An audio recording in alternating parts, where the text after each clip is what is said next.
Hello everybody, welcome to our channel rocket babies. I am Sunira Ghosh.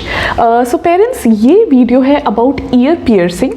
तो India में और इस वर्ल्ड के बहुत सारे पार्ट्स में ईयर पियर्सिंग जो है वो काफ़ी एक ट्रेडिशनल चीज़ मानी जाती है और गर्ल्स और बॉयज़ दोनों के लिए ईयर पियर्सिंग जो है वो लागू होती है। मतलब आपकी पर्सनल चॉइस है, आप गर्ल्स और बॉयज़ दोनों की ईयर पियर्सिंग करा सकते हो। तो मेरी डॉटर है 3+ इनाया एंड रिसेंटली हमने उसका ईयर जो है वो पियर्स कराया। तो उस टाइम पे मुझे ये चीज़ लगी कि मैंने काफ़ी सारा रिसर्च किया ईयर पियर्सिंग कराने से पहले और मुझे ये लगा कि मुझे ये इन्फॉर्मेशन ज़रूर शेयर करना चाहिए, खास करके तब जबकि मैं इस चीज़ को एक्सपीरियंस कर चुकी हूँ। तो जो जो छोटी मोटी गलतियाँ मुझसे हुई वो चीज़ें भी मैं आपको बता सकती हूँ। तो बिल्कुल टाइम वेस्ट नहीं करते और एक एक करके फटाफट से कुछ पॉइंट्स मैं आपको बताऊंगी कि ईयर पियर्सिंग में क्या क्या चीज़ें ध्यान में रखने वाली है।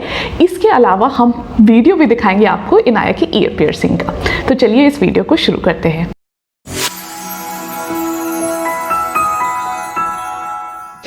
ईयर पियर्सिंग का जब भी ख्याल आता है आपके मन में तो सबसे पहला जो पॉइंट आता है वो है कि एक्चुअली में राइट एज क्या होती है ईयर पियर्सिंग की। तो अगर आप मुझसे पूछो तो ये एक बहुत ही पर्सनल चॉइस है।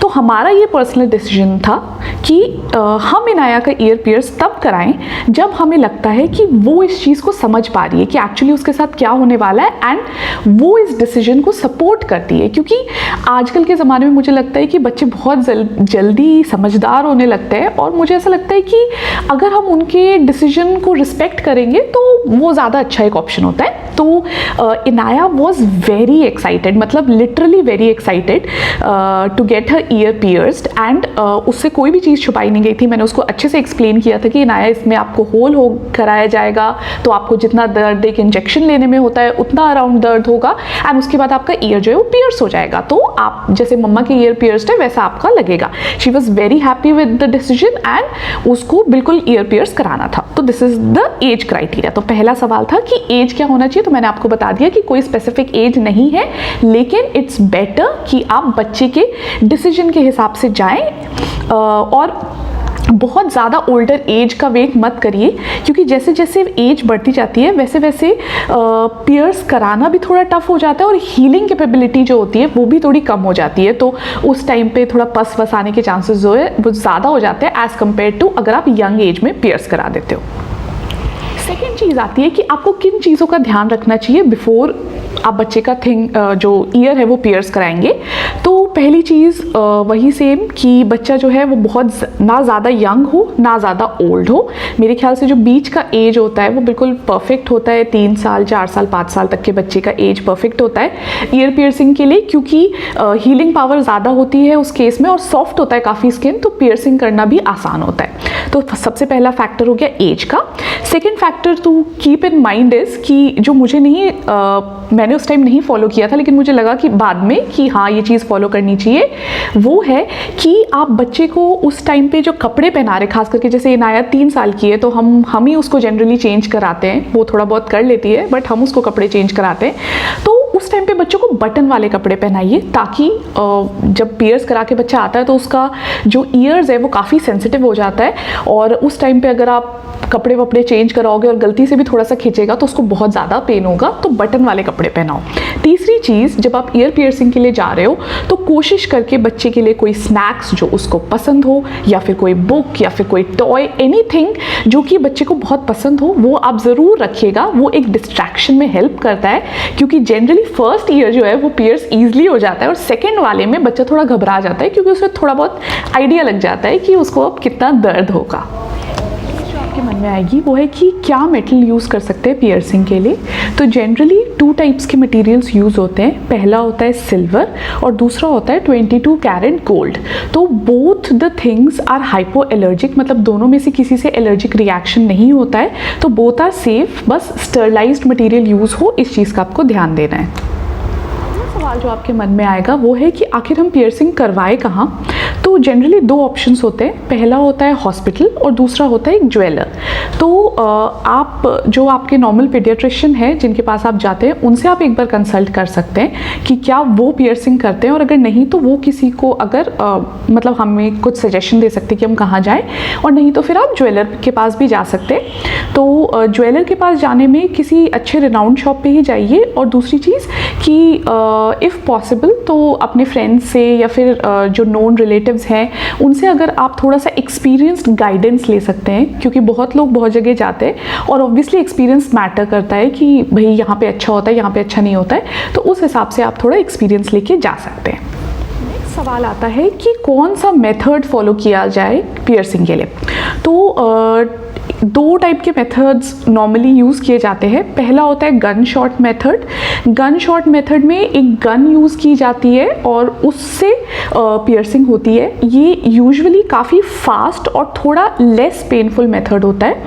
और जो दूसरा तरीका होता है वो होता है ट्रेडिशनल मेथड, जिसमें कि जो भी पियर्स कर रहा होता है वो अपने हाथ से ही पियर्स कर देता है। तो उसमें जो भी ईयरिंग से पियर्स करना होता है उसी के आगे एक सिल्वर का या फिर गोल्ड का हम नुकीला सा मेटल लगा देते हैं और उससे पियर्स कर देते हैं। तो this is the traditional way, और दूसरा जो है वो गन शॉट है। दोनों केस में कोई प्रॉब्लम नहीं है, और आपका अपना पर्सनल चॉइस है आप किस तरह से पियर्सिंग कराना चाहते हैं।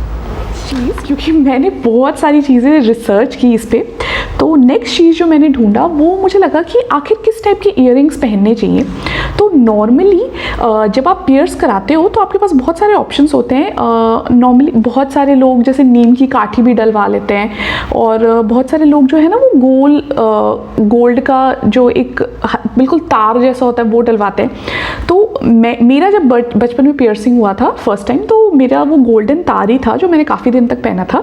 बट मुझे अभी तक याद है कि कई बार कपड़े पहनते समय वो फंस जाता था, और क्योंकि मेरा इतने यंग एज में पियर्सिंग नहीं हुआ था, एंड इनाया का मेरे से तो काफ़ी यंग एज में हुआ है, तो मुझे ऐसा लगा कि I will not go for those gold earrings जो तार वाले होते हैं, क्योंकि उसमें फंसने का चांस रहता है और आप 3 साल के बच्चे से एक्सपेक्ट नहीं कर सकते कि वो इस चीज़ का ध्यान रखेगा। तो हमने उसको जो बिल्कुल टॉप्स टाइप्स होते हैं, बिल्कुल छोटा सा, जो कि ज़्यादा हैवी भी ना हो कान के लिए और उसमें कपड़े वपड़े फंसने का चांसेस भी कम होता है, तो उस टाइप के ईयरिंग्स आई थिंक आपको प्रेफर करने चाहिए। कुछ लटकने वाला या फिर इस टाइप का जिसमें भी कपड़े फंसने का या इस टाइप का कोई डर है, उस चीज़ को अवॉइड करिए। और जब एक बार पियर्सिंग हो जाती है तो मेरा सजेशन रहेगा कि अराउंड 3-4 मंथ्स तक आप उसको चेंज मत करिए। जिस चीज़ से पियर्सिंग की है उसी को लगा के रखिए, उसके बाद ही आप चेंज करना शुरू कर सकते हैं। पोस्ट पियर्सिंग केयर, तो पोस्ट पियर्सिंग केयर में ज़्यादा कुछ करने की ज़रूरत नहीं होती है अगर आपने अच्छी जगह से पियर्सिंग कराई है। 2 चीज़ें बस मैं बोलूँगी।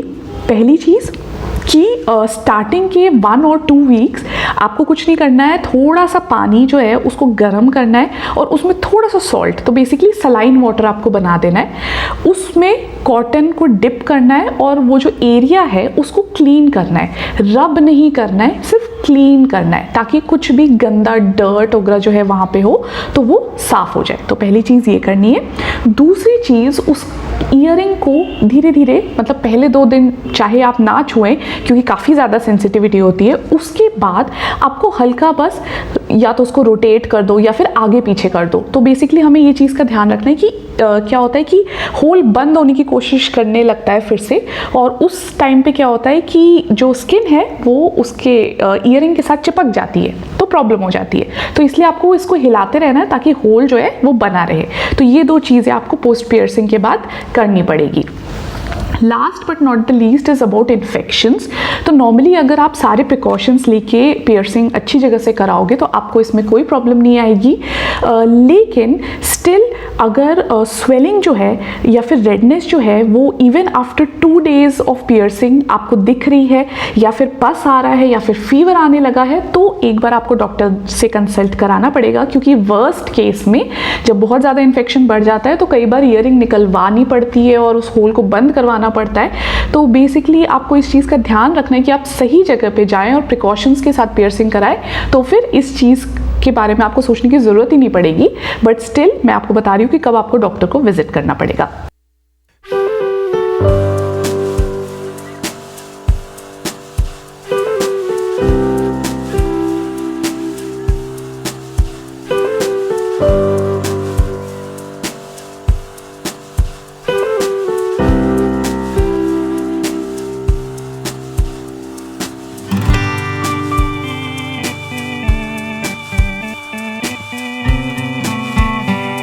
तो आई होप इस वीडियो से आपके मैक्सिमम क्वेश्चंस जो है वो रिजॉल्व हो जाएंगे। अगर आप पियर्सिंग कराने वाले हैं अपने बच्चे की, तो जो जो चीज़ आपके दिमाग में होगी वो सब का आंसर हमने इस वीडियो में दिया है। स्टिल अगर हमने कुछ मिस किया है तो प्लीज़ उसे कमेंट सेक्शन में ज़रूर मेंशन करिएगा, ताकि हमें भी हेल्प मिले और हमारे व्यूअर्स को भी हेल्प मिले।